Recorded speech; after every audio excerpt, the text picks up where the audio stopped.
I would say my name's Nat and I'm the head of community at Exceptional Individuals. And today we are going to be looking at inclusive design. So as a social enterprise, we support people who have dyslexia, dyspraxia, autism, ADHD, the whole lovely spectrum of diverse ways of thinking.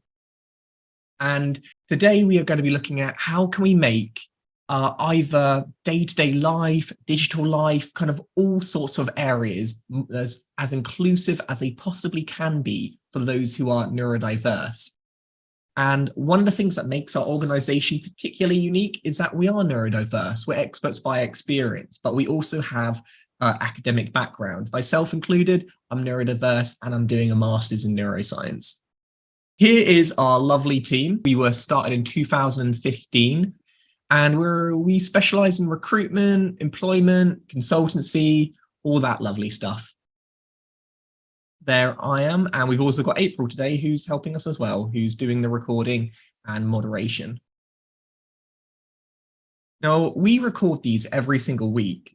And if this is the first time you've been here, which I see some of you are new, do check out our YouTube channel. Don't forget to like and subscribe. So you can see the last one we did was psychology of living with dyslexia.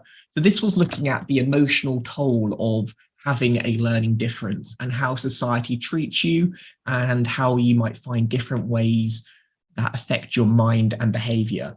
We're going to be focusing a lot more on psychology next year. So do check out our future webinars that will hopefully be releasing relatively soon. Why is inclusive design important?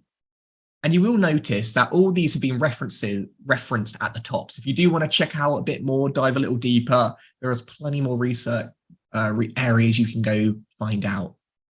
Why do you think inclusive design is important? And you might be like, nah, I don't even know what inclusive design is. If that's the case, that's completely fine.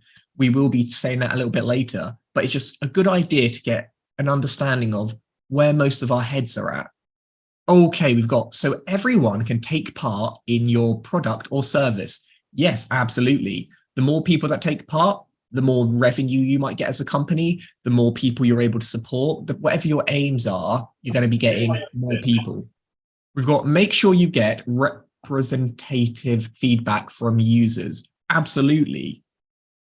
So are people enjoying the product? You know, there's no point, for instance, asking someone to fill out a form which is only accessible to a certain percentage of the population because your data is not going to be very accurate. And though there's so many different types of inclusive design, maybe for visual impairments, maybe for people who aren't able to hear, now the same when it comes to being neurodivergent. There are different kind of like things like overall good inclusive design benefits everyone. But there are a few things that normally kind of get missed. Now, though we are talking about neurodiversity as an umbrella term, it's important to know that something that might benefit someone with ADHD will not necessarily benefit someone with autism because they are different separate diagnoses. Yes, they do overlap, but that doesn't mean they are one of the same. So we are going to be looking at that as well. So no one else feels out of place or left out. Yep, absolutely. I'm sure we've all felt that from time to time. Fairness and legality. Nice. Yes, there is a legal point from that as well. We got everyone should fit in. Good design makes sure that is possible, and inclusive design is important for that purpose. Couldn't agree more. Why inclusive design is important? Well, this is a big one, but just a few points that I think really resonated was human rights. It is a right that things are inclusive. You know, when you look at different like UN goals, it is a thing to make sure that we aren't excluding anyone in society. And it's a really, really important one. That's why it's number one. We've got for everyone, because ideally, if you make something inclusive for one person, you should benefit every single person in society. Inclusive design isn't about making it easier for one person and more difficult for another. It's about inclusion for everyone. It adds value. Now, this could mean that people get more from your product. They're able to comprehend better. They digest the information. They have a clearer understanding. Whatever value you're trying to give to your, say, client, individual, whatever service you're doing, it's going to make it of higher value. Also higher credibility, more professional. The perks are endless. Sustainability. The more inclusive it is, the more likely that it is going to be used again and again and again. Not just from a user perspective, but also through a search engine like an SEO, so search engine optimization, because Google will kind of go through your website, and if it thinks it's not inclusive or kind of meeting some marks, it's going to rank your website lower down the chains. So it does have that aspect as well. Now, obviously, we're not just talking about website design here. It could also be building design, layout, those sorts of things. Strong communities. The more people are able to connect and integrate, the stronger bonds that are made and more of a loyal following will pursue. Imagine like if our website wasn't inclusive for those who have dyslexia, then we're not going to get many people with dyslexia coming to our website. And ultimately, that's going to have a negative impact on the mission that we're trying to achieve. Oh, nice. Stefani says, how is everyone? I'm curious what you all do, etc. Please share in the comments, what is all your jobs? I'd love to know. Are you looking for employment? Are you working with people who are neurodiverse? Are you trying to create a more inclusive organization? I think that's a really good question, actually. So thanks. Oh, and a growing demand. More and more people are expecting buildings, products, websites to be inclusive. This is a thing, before it was like an added luxury. Now it is very much a necessity. If you haven't taken these factors into consideration, you are going to be missing out. So yeah. And global goals. I don't know how many of you are familiar with the UN's global development goals, 17 goals to save the world by 2030. I'm not currently doing very good at them, but they, though there isn't a particular one for disability kind of goes into all of them, and there is ones for fairness and inclusion, so that would also lead towards that. Oh, okay, we've got Stefani says building a company for neurodivergence to provide bespoke services, normalizing neurodivergence, and battle education and employment issues. Go you. Ran and designed. I like that. Oh, Martha says, I'm trying to get into user research and I think I have ADHD. I'm currently learning basic coding and design to strengthen my CV skills. Well, thanks for sharing, everyone. That's really interesting. Oh, Spectrum Angels is the name. I like it. Nice. April has a bit of a cold, just like me. And she thinks she's a content designer for exceptional individuals. Yes, she is. Oh, stims with excitement. Perfect. So on here, another little bit of interaction, or forced fun, as I like to call it. Culture of inclusion. What would you prioritize? If you were to make something really inclusive in terms of a culture, where would you put your money, your time, and your resources? Okay, so let's go through them one by one. So first of all, we had training, right? Training, really important. Education. It's a thing that really helps the world move forward. A lot of the time that we have these negative views is just because we're ill-informed. Diverse leadership. How possibly can we feel included if the people at the top don't represent every one of us? Unfortunately, the world is still very much white male dominated, but it would be great to say in an organization, if you want to really help neurodiverse people feel included, have someone at the top who is neurodiverse. It's a small thing, there's enough of us, but it makes a huge difference to how we see and feel in a place. Dedicated resources. Are there systems in place which can help lower the gap between the system that has always been there for neurotypicals and a system which is only just starting to be created for those who think differently? And interestingly enough, most of you put innovation last, and I think innovation is really important. Innovation just means coming up with new things, creating ideas, thinking outside of the box. Oh, and what we got here? Oh, nice. Wahyu says, I'm a student, but I'm looking into making my family business more inclusive, and I may be neurodivergent. Well, great to have you. And really apologies about my pronunciation. I'm just terrible overall with that. So what is neurodiversity? Bit of a basic question for these sessions, but it's important to mention it. Neurodiversity is the fluctuation of ability. It talks about the spectrum of different ways of processing information. Neuro means brain, diversity, we're all different. So the whole world connects so deeply with being neurodiverse. You know, a lot of the time we think it's just about a certain population, but what we're really talking about is that how the average person processes information, though is different to every other person, there is more or less like agreed ways, which is the way that designs are created. But people who are neurodivergent, those with dyslexia, dyspraxia, they are known to think quite differently or process information in maybe an unconventional way. And those sorts of ways of seeing the world and processing information aren't normally taken into consideration. Neurodiversity does not mean you have an intellectual challenge. It doesn't mean that you are below average in areas. It means that you think differently. So naturally, you're going to have different strengths and different weaknesses. And this is what we're going to be looking at today. How can we create things knowing that the people we are trying to engage have every different way of seeing the world under the sun? Now, this could be biological brain functions. It could even be culture or societal. There's many things in our life that help shape the way we see things and also how we interpret and comprehend. Now we're going to, woohoo! Yes, Martha.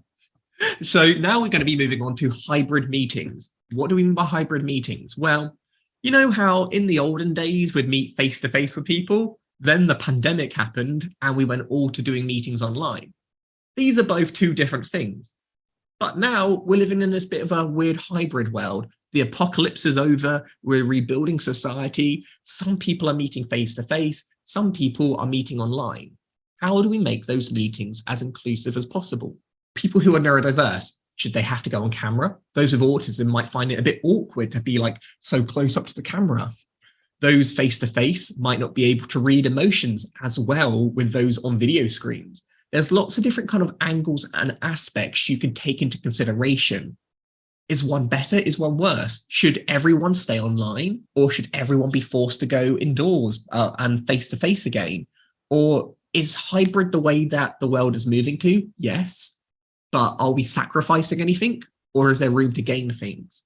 Now, these questions, I think in many ways are still being determined, but there are a few maybe answers which I think can help us inform this decision.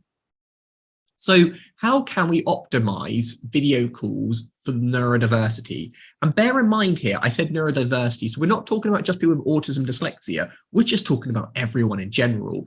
People who might find it easy to be on camera, those who might find it difficult, those who like talking, those who find eye contact challenging. You know, how do we make it as nice as possible to go on video, even though we know some people are going to find it easier than others? You've got room for change and new ways of being. Different tips and habits work better from working at home. Freedom to do as you need to. Yes, I think for a lot of people, working at home is better, but for other people, they can feel quite isolated. So there still is a place to accept both ways. We've got keep them short and to the point. Absolutely. I try my best to make sure that none of my video calls go over an hour because, you know, it's challenging. You also can notice that we do a lot of interaction in these webinars, mainly because I know people can get fatigued and information just goes in one ear, out the other ear. So it's much better to kind of keep it fresh in movement. And we've got people who are neurodiverse can watch the webinar about selling the neurodiversity as a strength webinar and read the EI blog post about webcam anxiety. I bet that's from April. Yes, do check on our website. We have some really good blogs around the subject. We've also got give breaks. Yes. And remember what I said, any solution which benefits everyone would also benefit someone who is neurodiverse, and any solution that would benefit someone who is neurodiverse should also benefit everyone.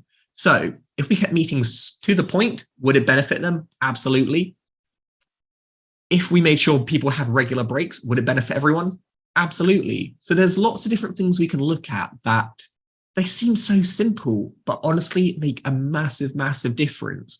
I'm sure many of you have been to meetings back to back, and you know, you're fooling yourself if you think you can think as on point as you could from the beginning to the end. Nice. Martha says, I sometimes close my eyes during long meetings when I'm not slides because it helps me concentrate, but it looks terrible to everyone else. So I will turn my camera off for periods of the meeting, and genuinely that helps.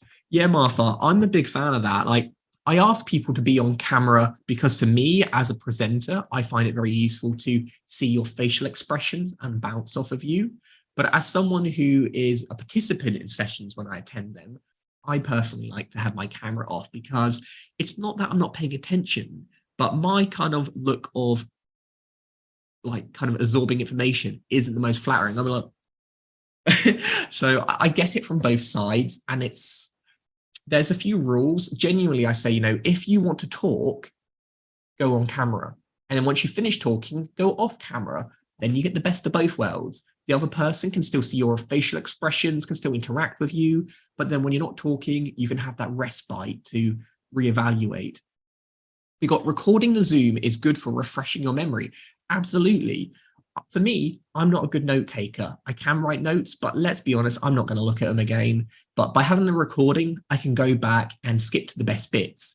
I can also play it extra fast, which is good for someone like me who, I struggle with lack of stimulation. So when I watch videos, I typically watch them twice the speed because it really helps me engage. We've got allowing contributions and chat versus making people's voices them. Yes, I like to make sure that there's multiple ways for people to participate, engage in any sort of dialogue. Maybe it's verbally, maybe it's through an app anonymously, or maybe it's publicly via Zoom chats. Okay, great. So we've got so many great approaches here, and it's really great that everyone's ideas are flowing at the moment. But again, all of these are pretty simple, which is amazing, and the best ones. So how can we optimize meetings? Well, here are a few ones which I've researched that I think actually I agree with. So first of all, preparation. What can we do in advance of the meeting? Can we have an agenda? There's nothing worse than attending a meeting and not knowing what to expect. If it's a hybrid meeting, you should be aware of it beforehand because, as a presenter, when I have to do hybrid meetings, it's really difficult, because well, okay, I can't hear the people who are in a real world setting on webcam, like when they're as a group. Well, when people are on webcam, I can't, there's a lot more factors to take into consideration. But at least if I'm aware of it, I can mentally process it and kind of prepare myself. We've got accessibility accommodation statements. Eeks, what's that? Well, this is just a statement at the beginning, okay? And what this is saying is, we are not perfect. Like, obviously, in an ideal world, would I have someone doing sign language in this meeting? Absolutely. However, I don't have those resources. So rather than just kind of shy away from it, I acknowledge it and I say, just so you know, unfortunately, I don't have that today. And again, it's, it's just about acknowledging it. Then we've got closed caption, CC. So fingers crossed, on Zoom, you'll have a little button which has like CC at the bottom, and you can always click that. Then we've got communication. So can you have a moderator? We've all been on Reddit. Things can get a little bit crazy in the chats. So just having someone monitor it. A lot of the time when I'm presenting, I can miss questions and someone can feel not heard or feel isolated. So having someone else can say, just check up, keep the conversation going. Like I've got April today, which can always keep an eye on things if I miss anything. We've got an inclusive introduction. This is about just stating who you are, setting the environment. It can be quite useful because when you're online, there's so much you miss. So I might say, okay, I'm in my living room today. I'm in the UK, it's a bit rainy at the moment. You're setting the scene. You're giving people more of a dimension so you can understand the structure of where someone is. These are sort of things that you miss out on virtual meetings. Describe what's being displayed. I always say, okay, can you see my screen right now? So everyone's on the same page. Not everyone can see as clearly. If I'm showing like this tiny little writing which shows the references, I do it here to make sure I give you extra places to visit. But let's be real, it's really small. So can you kind of explain things for those who might struggle with sight or processing? Repeat words and written questions. So whenever you all write a question, I do my best to read it out because not everyone's going to be able to see it. And if someone says something, it's very good to write it down in the chat because then no matter what way is your preference, you're catering to both styles, which ultimately will benefit everyone in the group. And lastly, some text suggestions is encouraging the chat function. Yes, we could all watch very passively and not really do anything, but by interacting, it's forcing the brain to think, okay, what does this really mean? So if someone says a really big paragraph, I will try and convert it into my own sentence and post it in the chat just to make sure I understood what they were trying to convey. And that is a big thing for those who are neurodiverse, particularly those with autism, is misunderstanding and misinterpretation. So getting that clarification, really useful. And the last one, which I've already mentioned, is if you're unmuting to speak, go on camera. I am not saying you have to go on camera all the time. I appreciate it can be really draining, but it helps everyone out if they're able to see you while you're talking, because just like you may struggle being on camera, the other person may struggle to interact with someone who they cannot see. So maybe we can meet in the middle a little bit. Oh, we got different understandings rather than wrong understandings. Yes, I think so. But do you know what? Though that's inclusive, when someone intends something, they have a very particular intent of what they mean. So I guess you could say, yeah, to make, glass half full, I'll accept that. All right, now we are moving on to the workplace. How can we use inclusive design in the workplace? I don't know where you all are in life. Some of you are working, some of you are looking for work, others are in different situations. Nice. For those who want the slides, I encourage you to email me at my email address because I will lose this chat when this finishes, but I will be sharing my details at the end. But good email address, by the way. So the workplace. On this side, on this little image, this is showing what a potential inclusive workspace could look like. And I appreciate it's small, so I'm going to work my way around and explain what they all are. So this is like an average office, but there's been a few things that have been made different to make it as inclusive as someone could possibly think of.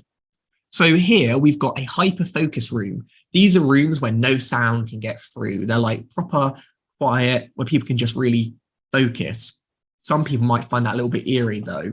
Other people like complete silence. Essentially, if you're the type of person who likes noise cancelling headphones, this room might be quite good for you. We got visual displays, just a really big screen where people can see stuff. We got group working areas, rooms that are quiet, but you can still socialize and collaborate with people. We got an art wall, a wall where you can doodle on and kind of get your thoughts out there. You're not constrained to paper and pen. You can just write when it feels it. We've got clear circulation, so rooms where people can move around on, air can flow, can keep things easy breezy. Areas for social gathering that aren't work related, where you can get a coffee, speak, maybe play a board game or two. Connections and activities, stairways, a place to pause. So these are just seats where you can just, take 5 minutes, sit down. Meeting rooms, these are your conventional ones, nothing special about them. Movement zones, so areas where people can get up and move. You could call that hot desking, but movement works as well. Open work areas. Focus rooms. Now, focus rooms are similar to hyper-focus rooms, but the only difference is they're not completely silent, as some people can find that too much. And we've got lounge seating, so just a comfy place, quiet areas where you can work with other people, but there isn't much talking. Now, let me know if this person missed any other kind of possible ideas. Overall, I think this is a pretty good office. It seems to work quite in tandem together, but also it does match all different types of learning styles. Okay, what we got here? We've got, I think, all of them, depending on the type of work, time, day, mood, a fluffy wall. I like a fluffy wall and very nice tactile, kind of good to feel. So how feasible would it be to ... On this, I want you to look at these things and I want you to think either in your workspace or somewhere you have worked previously or even education, how easy would it be to implement some of these decisions? Maybe areas for doodling, maybe different padding on the walls to help the acoustics, using color. So for instance, having like this area is for this type of learning, maybe incorporating elements, avoiding lights which are kind of like blinding to the eyes or flash a little bit, or maybe having light switches which you can dim depending on the mood or time of the day. So I can see at the moment, you have all put like, yep, completely possible. And for many of these, absolutely. Now, what I always say to an organization, inclusive design doesn't have to be expensive, but it's much easier and cheaper to think about these things early on. Okay, Martha says, desks and chairs, etc., that change position can really help me focus. Rise and fall desks are basic options, but I've been known to work on the floor in the office, and furniture that accommodates that would be great. No, I like that a lot. Okay, we've got incorporating natural elements. Most people agree this can be done. Just having a couple of trees or plants really can help change your mood. Having an area to doodle, that's just a whiteboard, it's not going to take much. Let's see what we've got. So the lowest scores is changing the lighting. Thankfully, most places are transitioning away from fluorescent lighting and going more to LED lighting. It just has less flashes. You might not visibly be able to see the flashes, but your brain can, and it can cause headaches over a long period of time. And acoustic dampening pads, you know when you go like, echo, echo, these pads hopefully drain it out so you get kind of less bounce back. We've got a lady called Pamela Topping Network with a company who designs for special awareness and dementia in mind. Oh, that's nice. I like that. I mean, again, all these things would definitely benefit those who are neurodiverse, but also wouldn't not benefit people who are neurotypical. And that is really going to be the key theme today. So a quick quote from Caroline Turner, who is an entrepreneur. They said, ask the neurodiverse what works and what doesn't, and include them in the decision making. Ask why do we do that? And could we do that another way? Seems pretty basic, right? But a lot of the time, those who organizations are trying to support don't always include those voices in the discussion.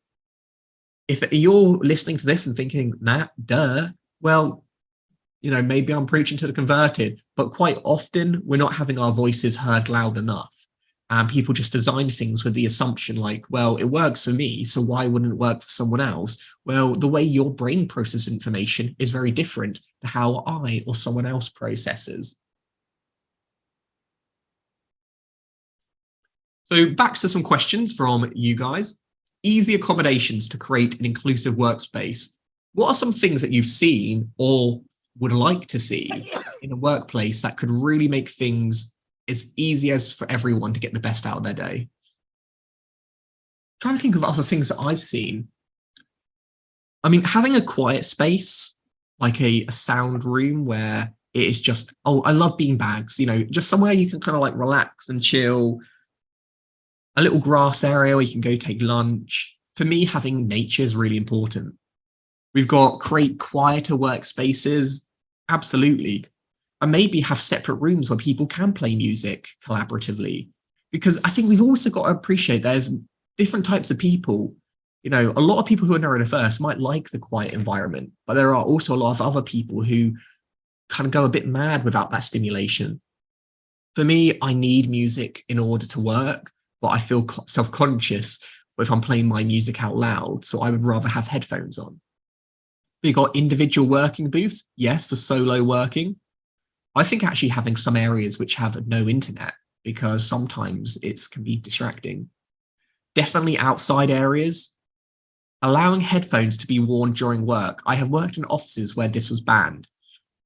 For me, I think that's ridiculous. I've been in ones or two where they think it's rude, where you're not engaging. You know, I find the world too stimulating. So sometimes I just wear headphones with no music playing in order just to tell people, all right, give me some time alone because I'm continuously being interrupted. Obviously, we're talking a lot about utopia, like an ideal world, but some offices are really small. Some companies don't have as much money. So what are things that can really work for everyone? Meltdown rooms and safety rooms, yes, absolutely. I've been in some of them, not all designed that well. Some of them are quite echoey. So one that is actually designed meaningfully, definitely. But then you're rude, you're overstimulating and can't engage, yeah. it's so difficult, isn't it? Because, okay, if we make one thing easier, or we make another thing difficult, or if we're limited on space, what can we do? Like, for instance, can a prayer room also be used as a safety room or a meltdown room? Or is that not right, putting those two together? I don't know, but you tell me. Oh, we got another one here, which is flexible hours. As long as you work your hours within the week and are available at core times when needed, you'll be able to work your hours as and when you want or able to. Yes, I like this. So let's say your working hours are 9 to 5. Your working hours are 9 till 5. However, yourself, you work way better at night time when everyone is asleep. Why can't those be your work hours and you sleep in the morning? I think with most things, it's a compromise, because as someone who is neurodiverse and an employee, I'd say absolutely work whenever suits you best. As long as you get the hours done, I don't care. Or even better, as long as you get the work done, why put a time limit? We all work at different speeds. But on the employer side, they might say, well, actually, we like to have some time where people can talk and bounce ideas off. So what we do at Exceptional Individuals, people do have all different hours, but there's always a time where all the times overlap, so we can at least get some contact time. So yes, I agree with that, definitely. So some examples of accommodations, not an extensive list, but it's a starting point. We've got awareness training. Teach people why this stuff is important. If you do not tell them why it's important or work with them to learn why it's important, don't expect them to engage with it. Flexible working culture. That's exactly what we just mentioned about having different working hours.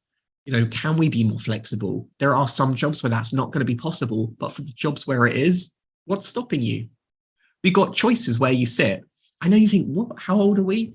There are some offices that say, okay, you must sit here, but they're not thinking about maybe it's really noisy for the person, or maybe there's a lot of foot traffic behind them. Maybe it's quite drafty. All these things can have a big impact. We got ergonomic assessments. This is making sure you got the right equipment, your back, your chair, all that stuff. Seating away from the door, we mentioned.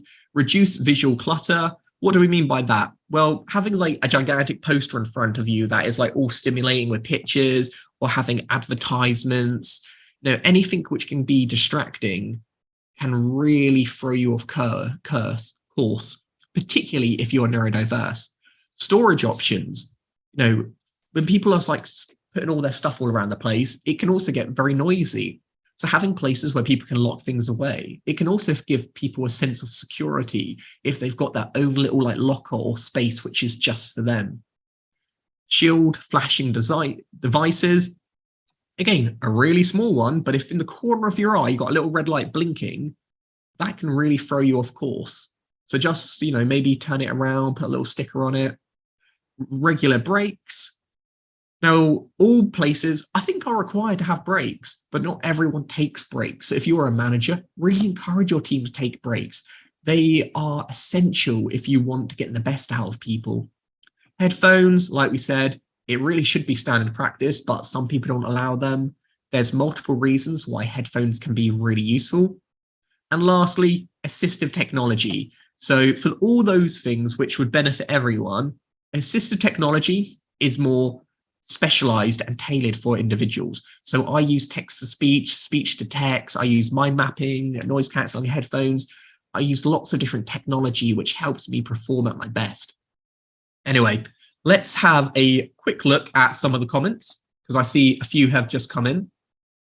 We've got, I recently read that something called Brain in Hand for ADHD/autism primarily, but probably suits others too.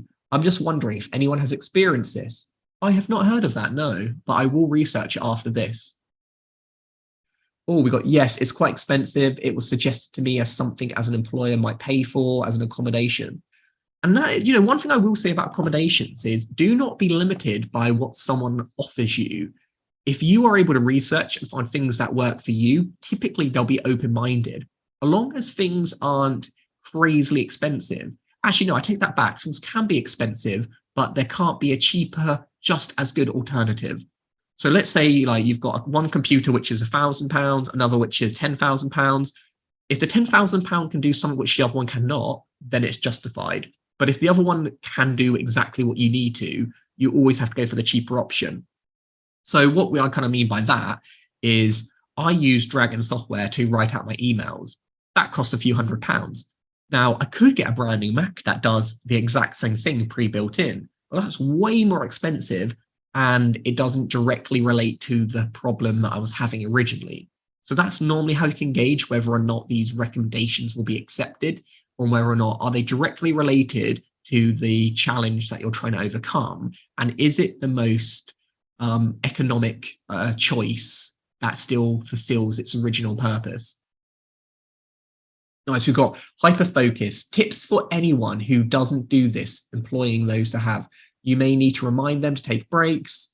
Yep, breaks are really important. There's also apps you can get which kind of tell you to take breaks. I had one that would literally lock me out of my computer and say, take a break. So I used to like, oh, I've got 5 minutes. I'd actually have to get up and move. The downside is if you're quite good on computers, there's always a way around it. But if you're not quite good on computers, it actually could be quite a good tool. Okay, so back to a question to all of you. Individual work adjustments you have tried, and I see some people already thinking of ideas in the comments. Are there adjustments that you have either been offered or given? Now, these can be ones that have cost money, or they can be completely free ones.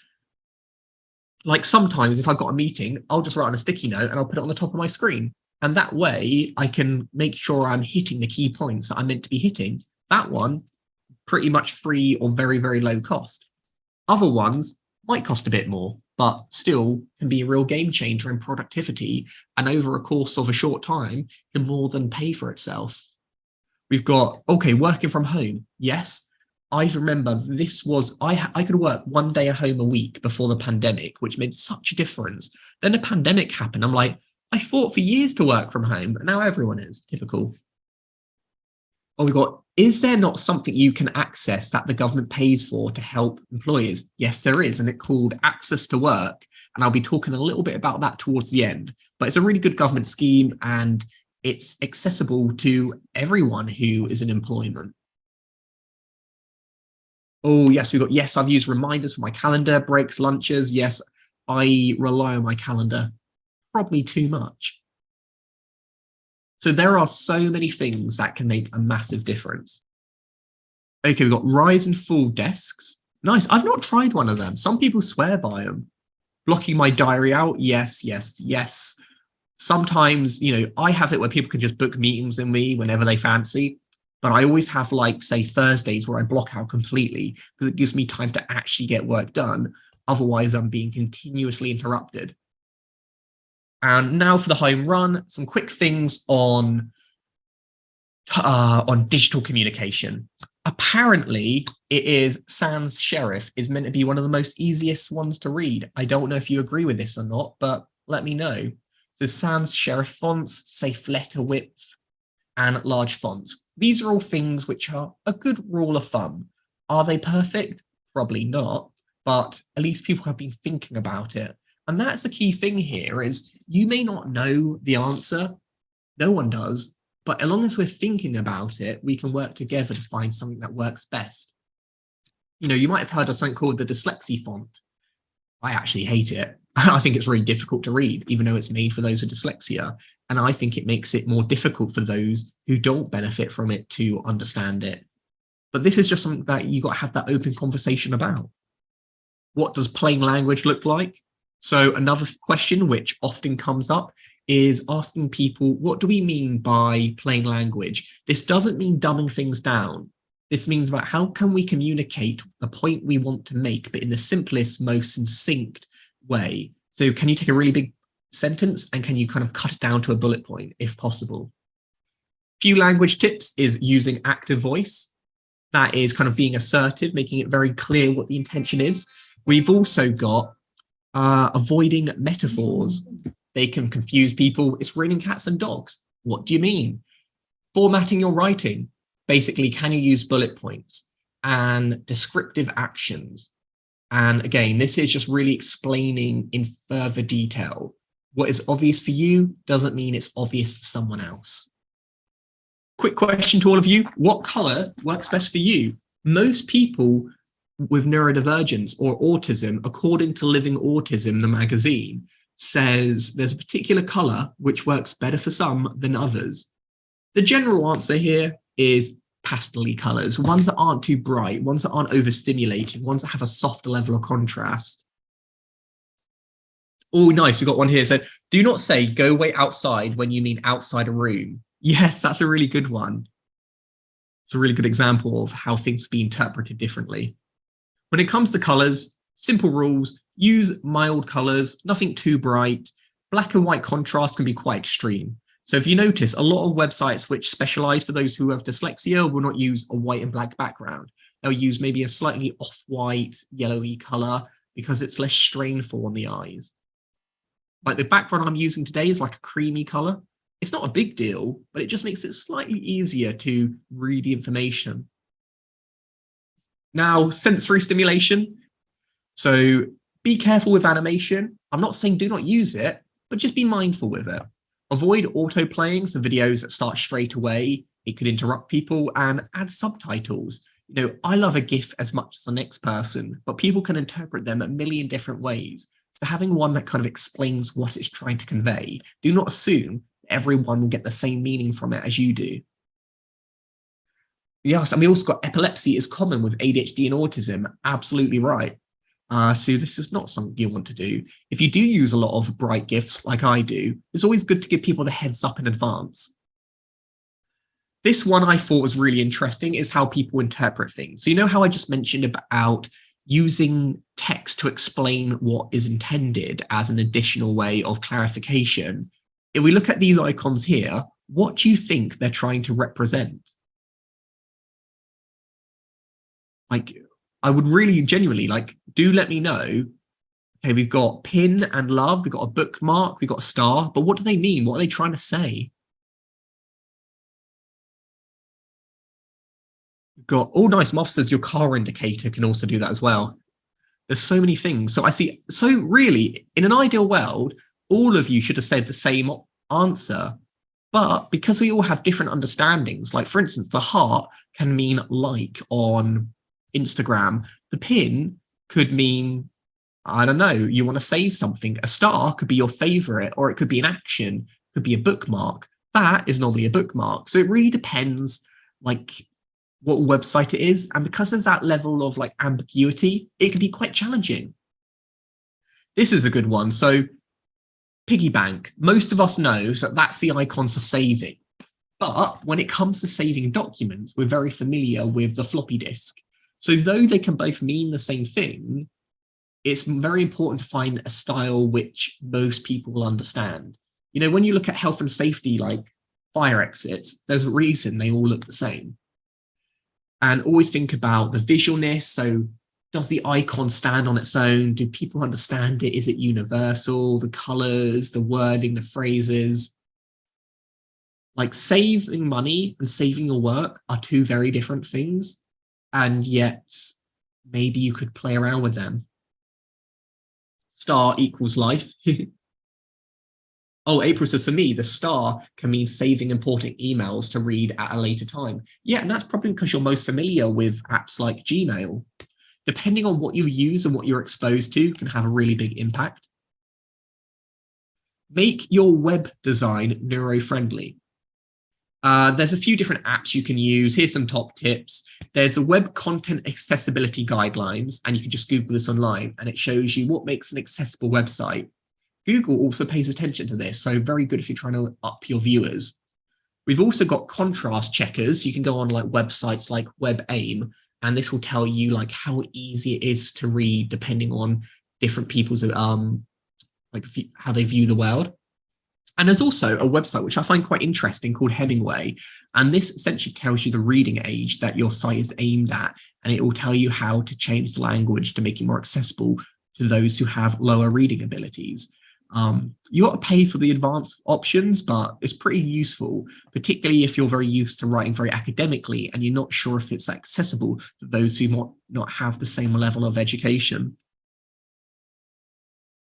So to summarize what we spoke about today is hybrid meetings. How can we be inclusive no matter how we decide to work? We spoke about the workplace. How could we make physical changes to the actual surrounding and decoration and building? And lastly, we learned about digital communication. What are simple things we can do when it comes to color, font, shapes, which can help things be more easy to understand? Now, as I promised, I am going to briefly talk about how you can get these supports and technologies in the workplace. If you've watched this and you're like, nah, I want some of these adjustments, but I do not think my employer is able to pay for it. Well, there is a scheme called Access to Work that you can actually do via us. And all you need is a job, you have a quick assessment, we apply for the grant on your behalf, and then we deliver the training. If this is something which sounds useful to you, get in contact with us. I'll show you the details at the end of the screen, but it's accessible to everyone. And 9 times out of 10, it's completely free for the organization as well. So do check it out as well. And for those of you who enjoy today and want to learn more, check out our webinar next week. No, in 2 weeks' time, because this is a busy week. This is like Neurodiversity Awareness Week. It is on the science of ADHD. And we are going to get really nerdy on this one. And we're going to be looking at neuroscience and how the brain works and how it relates to ADHD. And if you wanted to catch up on our previous ones, check out our YouTube channel, like and subscribe, click the little sub button. And we've also got a LinkedIn channel. If you want to keep up with our jobs, opportunity, things that are going on, just search exceptional individuals on LinkedIn. And lastly, here's our email address. So if you want to contact us, say hello, got any questions, want support, here's our details, get in contact. And I really hope that was useful. Wow. Okay. That was a lot of information today. Struggled to get through it a little bit, a bit snuffly with the cold, but I really hope you found that useful and a few starting points to look at where we could possibly go next. Okay, Sam says, how do we come to the next one, please?